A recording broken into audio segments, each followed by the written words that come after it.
Yes, isang magandang morning once again or magandang araw sa ating lahat mga kabarangay. This time, nandito naman tayo sa Balele Health Center. Ayan, dahil nire-renovate pa or binabrand new pa or na under construction pa yung ating bagong BHW. Pupunta tayo dito sa Child Development Center. Ayan, dito kay Ma'am Lucy. At kasama natin ang nurse at ang ating BNS. Magbibigay tayo ng deworming program today, this morning. Ayan, at dito nga tayo sa Balele, Balele Child Development Center. Ayan, so, in short, dito tayo sa mga kinder o dito tayo sa mga, ano ba tawag doon ba? Yung mga batang maliliit. Ayan, dito tayo at mag-deworming dito ang ating mga BNS at saka ang ating nurse. So, magpapaliwanag siya sa ating daycare center, rather. At nandito na si Madam. So, makinig tayo. Konting dito po na para po maunawaan nyo kung bakit nagbibigay ng mga ganito. Ano po? Ayan na po ang ating nurse, si Ma'am Melissa Garcia. Good morning po sa inyong lahat. Ma'am, ito po ay regarding sa deworming natin, yung pagpupurga po sa mga bata, sa mga anak niyo po. Ito ay ginagawa, actually po, 2 beses po sa isang taon. Every January po at saka ngayong July. So ngayon yung July mag-start. Ay, hindi po. Wala ano na. So ngayon yung July at saka po ang masusundan po nito ay yung January. Ito po yung pagpupurga po natin sa bata. Hindi po maaari natin ipapurga sa ngayon kapag ang bata po ay may lagnat, masakit po ang tiyan, may ubod sipon. Kailangan po si baby o ang mga anak ay well-behaved po. Ibig po sabihin, walang nararamdaman bago po natin ibigay. Tapos kung mapupunan nyo po, minsan din po talaga, pag once na mainom yun, sasakit po yung tiyan. Kasi ang tendency po, dudumi po sila. Dudumi po sila. Yun po, maano po yung matitingnan po natin kung meron pong bulate or wala ang mga anak. So, willing po bang pa-deworm po ang anak mo? Pero yun po yung kailangan din po talaga. Paano po yung pagdagdag kahapon? Nagdagdag kahapon. So, pwede naman po natin hanggang buong July naman po yan.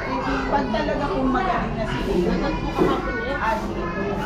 Yun po yan natin.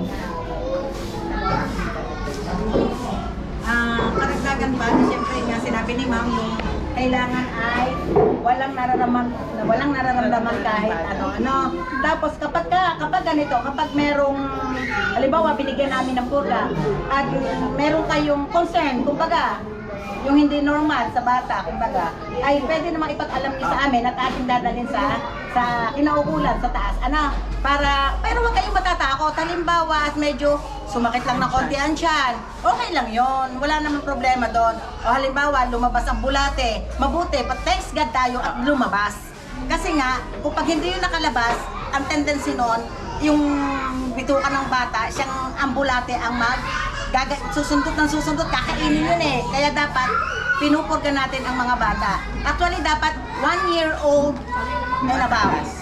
Ayan ang dapat natin. Kahit nga po tayong matatanda, dapat tayo magpurga din. Wala pong pinipiling edad ang bata. Mula po 1 taon hanggang pataas, dapat po ay ating purgahin. O, yun lang po at maraming salamat sa inyo. Pagkikila. Pwede po ba mag-intake ng sa gabi, kunwari? Nainom na po rin siya talaga. Pagka, bawa, may makakit sa katawan niya. Prior ng inom. Bakit po nyo binainom ng Minsan po kasi kakamot siya, ganyan. Pagkagabi lang naman siya. Yung magkakamot pa pinapainom. Kasi mamayin lang, ano naman siya, paano ba yung pagkakati niya as in talagang lagi-lagi? Hindi naman po. So yun na po, sige, once na po halimbawa napainom nyo, pero kung halimbawa, i-consider natin kung allergic reaction nun sa gamot, pero usually po, bibihira yun na wala naman siya.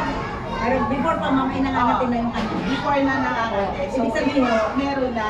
Kasi, iaano natin, kasi baka mamaya yung inaano ko rin kasi, halimbawa, wala namang pangangate, tapos biglang nung pagkainom lang nung bigla din nangate. Ayun po yung allergic reaction natin. Wala namang problema sa akin. May tanong pa po? Ayan, at pinapila na nga ang mga Jotabel o ang mga bata dito sa ating deworming sa pagdiriwag natin ng National Deworming Month. Ayan. So susubukan ng tableta, like candy lang naman yon. At ito ang pupurga sa mga bulate ng mga bata sa tiyan. Ayan. So balik mga bata and makinig kayo kay Ma'am Lilies Edna at kay Ma'am Nurse. Ayan. So sinubukan na nga at painumin ng konti tubig. And then, naidaos na natin sa ating barangay ang National Deworming Month. So, what's for this mga kabarangay sa ating report. And thank you so much for watching and see you on my next report again.